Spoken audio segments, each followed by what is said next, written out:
ৰুলংটো হৈছে ৰিফা মাইনাৰ কুৱেশ্যন হৈছে সূৰ্যৰ আটাইতকৈ ওচৰত থকা গ্ৰহটোৰ নাম কি? কি গ্ৰহ? জোৰকে ক। তোমালোকে জানা কি গ্ৰহ? জানো কোনোবাই? সকলোৱে শুনা, গ্ৰহটোৰ নাম হৈছে বুধ। কি? বুধ। তুমি কবা। খাদিজাই ক'ব কুৱেশ্যনটো হৈছে আমাৰ সৌৰজগতত থকা আটাইতকৈ ডাঙৰ গ্ৰহটোৰ নাম কি? তোমাৰ কুৱেশ্যনটো হৈছে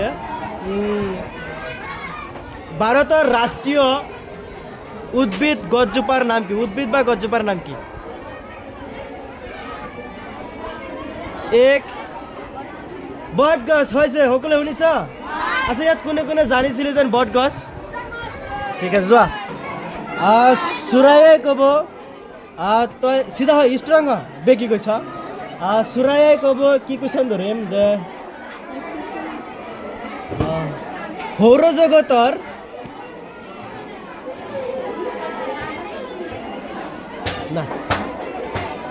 সৌৰজগতৰ কোনটো গ্ৰহত পানীয়ে গছ গছনিয়ে কোনে নকবি গৰু ছাগলী আছে?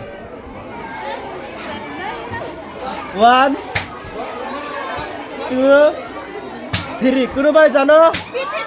পৃথিৱী। বেলেগ তুমি কবা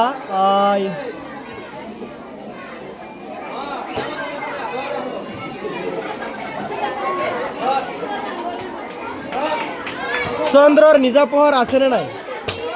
চন্দ্ৰৰ নিজা পোহৰ কোনোবাই কৈছে আছেনে নাই? নাই।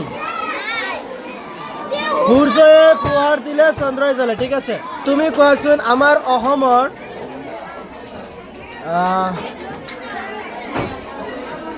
জাতীয় ফলটোৰ নাম কি? জাতীয় ফল। ফল আমটো ৰাষ্ট্ৰীয় ফল। বৰ্তমানৰ ভাৰতৰ প্ৰধানমন্ত্ৰীজনৰ নাম কোনোবাই জানা? নৰেন্দ্ৰ মোদী। তুমি এনেকুৱা এটা জীৱৰ নাম কোৱা যিটো জীৱৰ মানে বহুতো আছে, মানে এটা জীৱৰ নাম কোৱা যাৰ চকু নাই। এক চকু নথকা জীৱ। 2 কি কৈছা? কেঁচু। কেঁচুৱা নহয়, কেঁচুৱা মানে পোৱালি বাচ্চা। কেঁচু আৰু আৰু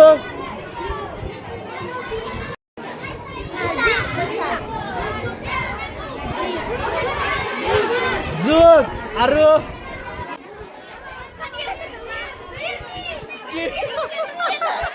তোমাৰ ফাৰ্ষ্ট কুৱেশ্যন হৈছে আমাৰ সৌৰজগতত বৰ্তমান গ্ৰহ কেইটা আছে? জোৰকে ক'বা।